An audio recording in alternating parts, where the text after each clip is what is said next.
Welcome Arabinda Haldar sir.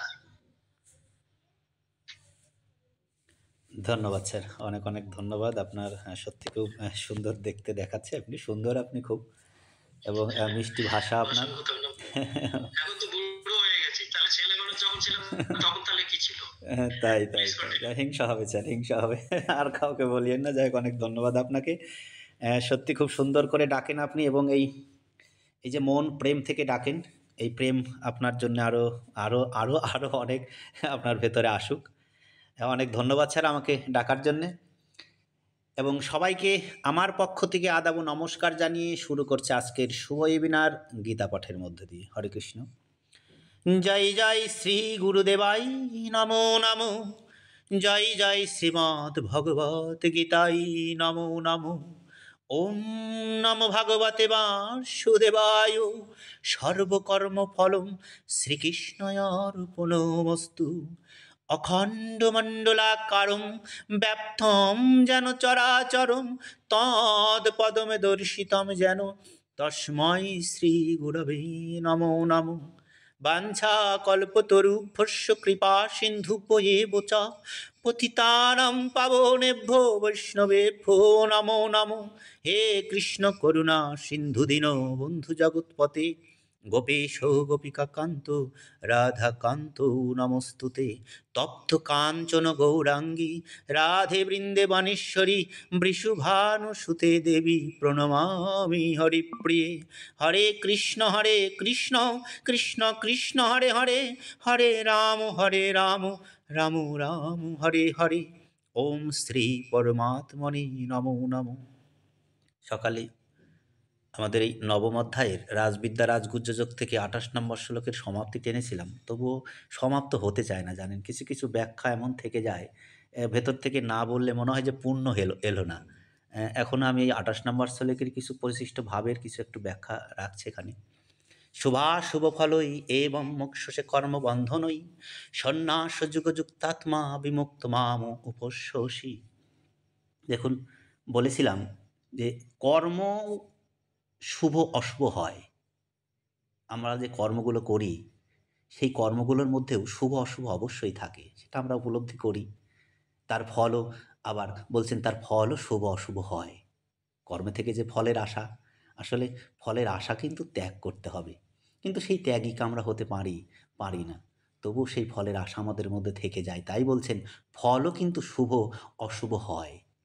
অন্যের হিতের জন্য করা যে কর্ম, কি সুন্দর কথা দেখুন, অন্যের হিতের জন্য করা কর্ম শুভ, আর নিজের জন্য করা কর্ম অশুভ হয়।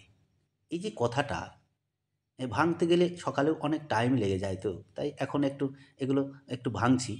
দেখুন, এই যে এখানে এর আগেও বলেছি যে নিজের জন্য যেটা চাওয়া হয় সেটা হলো কাম, আর ভগবানের সুখের জন্য যা চাওয়া হয় তার নাম হলো প্রেম বা ভক্তি। এই যে অন্যের জন্যে করা বা ভগবানের সুখের জন্যে করা, ভগবানের সুখের জন্য করাটা কি বলুন তো? হ্যাঁ, অন্যের জন্য যখন করি সেটাই আমরা ভগবানের জন্যই করে থাকি। কিন্তু আমরা শুধু নিজের সুখের জন্যই ভাবি, সেটা কি স্বার্থপরতা নয়?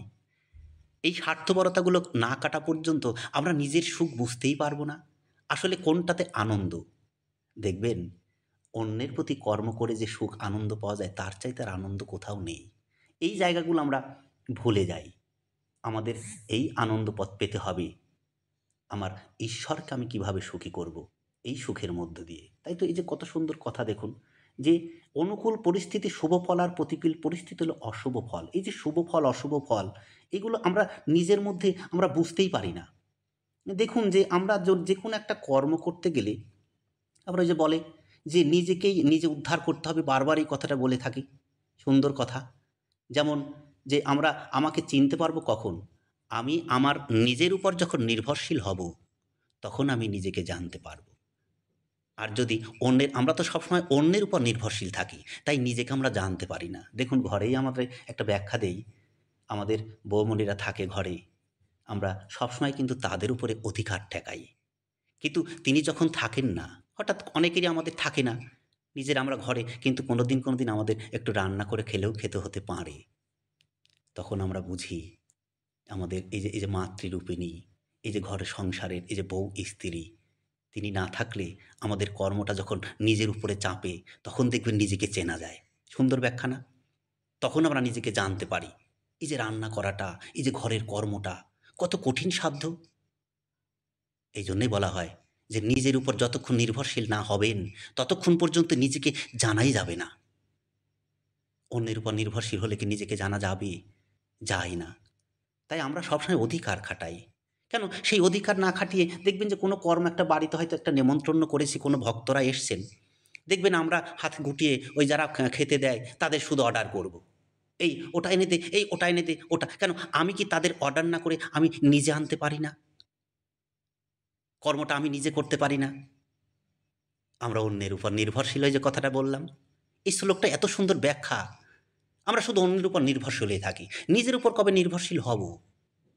আমরা পারিই না, এবং আমাদের সন্তানদেরকেও সেটা শিখাই না। ওই আমি অর্ডার করছি, আমার সন্তানও সেটাই শিখবে। তাই নিজের উপর নিজের নির্ভরশীল হতে হবে। কাউকে কোনো কিছু না দেখিয়ে এই চা বানিয়ে দাও, কেন? সেটা যদি আমি বানাতে পারি, দেখবেন কত আনন্দ। আমার স্ত্রী, আমার ঘরের মা আমার জন্যে যে চাটা বানিয়ে দেবে, যে খাবারটা বানিয়ে দেবে, সেটা যদি আমি একটু তাদেরকে করে দিই, তারা কত আনন্দ। সেই আনন্দ কিন্তু আমার স্বয়ং ঈশ্বর পান। সেটা আমরা কখনো ভাবিই না। শুধু আমরা অধিকার খাটিয়ে যাই। ওই যে অন্যের উপর নির্ভরশীল। আমাদের নিজের প্রতি নিজের নির্ভরশীল হতে হবে। তাই তো বলেছেন, সুখ তখনই তুমি জানবে যখন অন্যের সুখের জন্য তুমি কর্ম করবে। তুমি তো শুধু নিজের সুখের জন্য কর্ম করে গেছো। সেটা তোমার সুখ নয়। সেই সুখ তোমার সবচাইতে বড় দুঃখ হয়ে দাঁড়ায়। সেই দিকে নয়। তাই তো এই যে প্রতিকূল আর এই যে অনুকূল, অশুভ ফল, শুভ ফল। বলছে ভগবানের ভক্ত শুভ কর্মাদি ভগবানকে সমর্পণ করেন এবং অশুভ কর্ম করেনই না। শুভ অশুভ ফলে, অর্থাৎ অনুকূল প্রতিকূল পরিস্থিতি তারা সুখী বা দুঃখী হন না। দেখুন, আগুনে ঘাসের টুকরো ফেললে যেভাবে সব ঘাস জ্বলে যায়, তেমনি তাদের অনন্ত জন্মের সঞ্চিত শুভ শুভ কর্ম ভস্মসাৎ হয়। ভস্ম মানে ছাই, ছাই হয়ে যায়, ভস্মসাৎ হয়ে যায়। ভগবানকে সমর্পণ করলে সংসারের গুণাদি সঙ্গ সম্পর্কে থাকে না। এই যে গুণাদি, এর প্রতি কত ব্যাখ্যা, এটা একটু আগামীতে আমি গুণাদি সঙ্গ একটু তুলে ধরব। শুধুমাত্র ভগবানের সঙ্গে সম্পর্ক থাকে যা সতই আদি থেকে রয়েছে। তাই সকালেও বলেছিলাম যে যা নিজের নয় তাকে নিজের বলে মনে করলে বন্ধন ছাড়া আর কিছু লাভ হয় না। এই যে বন্ধন, বন্ধনটা কি? প্রত্যেকটা সময় দেখবেন আমরা বন্ধনে জড়িত হই। যে কর্ম নিজের বলে মনে করবেন সেটাই আপনার বন্ধন, আর যে কর্ম ঈশ্বরের উদ্দেশ্যে কর্ম করবেন, দেখবেন সেখানে বন্ধন থাকে না। শুধু প্রেম অনুভূত হয়, প্রেম আর আনন্দই সেখানে থাকে। নিজের বলে মনে করলেও বস্তুত থাকে না, শুধু বন্ধনই থেকে যায়। তাই নিজের বলে কোনো কর্ম করতে হয় না। সবসময় ভাবতে হয় আমি ঈশ্বরের কর্ম করছি, আমার ঈশ্বর তাতে যাতে আনন্দ পায় সেই কর্ম আমি করব। আমরা ভুলেই যাই, বুঝি না সেইটা। তাই বলছেন, ভক্তের কোনো বস্তু, ব্যক্তি এবং ক্রিয়াতে আপন ভাব না থাকায় তিনি বিমুক্ত হয়ে থাকেন। ভক্তদের কখনো দেখবেন নিজের আপন ভাব থাকে না, সমস্ত কিছু ভগবানের মনে হয়। সে যে ভক্ত, তিনি সবসময় সমস্ত কাজই তার ভগবান, তার ভগবানের। এই জন্য তিনি মুক্ত হয়ে যান। শুধু মুক্ত না, বিমুক্ত। ওই যে শুদ্ধ আর বিশুদ্ধ, বিশুদ্ধ হয়ে যান। এখানেই বলছেন তিনি বিমুক্ত হয়ে থাকেন। এখানে সমর্পণযোগকে সন্ন্যাসযোগ নাম বলা হয়েছে। তাই এখানে প্রশ্ন থাকছে, এখন প্রশ্ন আসতে পারে যে যে ব্যক্তি ভগবানের সমর্পিত তাকে তো ভগবান মুক্ত করে দেন, আর যে সমর্পিত নয় তাকে ভগবান মুক্ত করেন না। কারণ আমি তো সমর্পিতই নই, তাহলে আমাকে ভগবান কেন মুক্ত করবে? নিজের বইয়ের উপর অধিকার, ছেলের উপর অধিকার, নিজের কর্ম নিজে করতে পারি না, আমি আবার কিসের মুক্ত হব? আমার পক্ষে মুক্ত হওয়া সম্ভব নয় যতক্ষণ পর্যন্ত নিজের কর্মটা নিজে তুলে না নিতে পারবো। ভগবান তখনই সুখী হন, নিজের কর্মকে নিজে গুছিয়ে নিতে হবে, স্বয়ং নিজের উপরে নিজেকে নির্ভরশীল হতে হবে। তাহলেই ভগবান সুখী হবেন। এতে ভগবান দয়ালু ভাব এবং সাম্য ভাব প্রকাশ পায় না, বরং বৈষম্য দৃষ্টি এবং পক্ষপাতী বোঝায়। এই বিষয়ে ভগবান তাই বলেছিলাম যে আগামী শ্লোকে, এটা 29 নম্বর শ্লোকে তুলে ধরব। হরি ওম তৎসৎ, হরি ওম তৎসৎ, হরি ওম তৎসৎ। ঈশ্বর সবাইকে মঙ্গল করুন। ওম শান্তি। ধন্যবাদ শ্রদ্ধেয় স্যার, একটু সময় নিলাম আজকে এই শ্লোকটা সমাপ্ত করতে। ধন্যবাদ অনেক।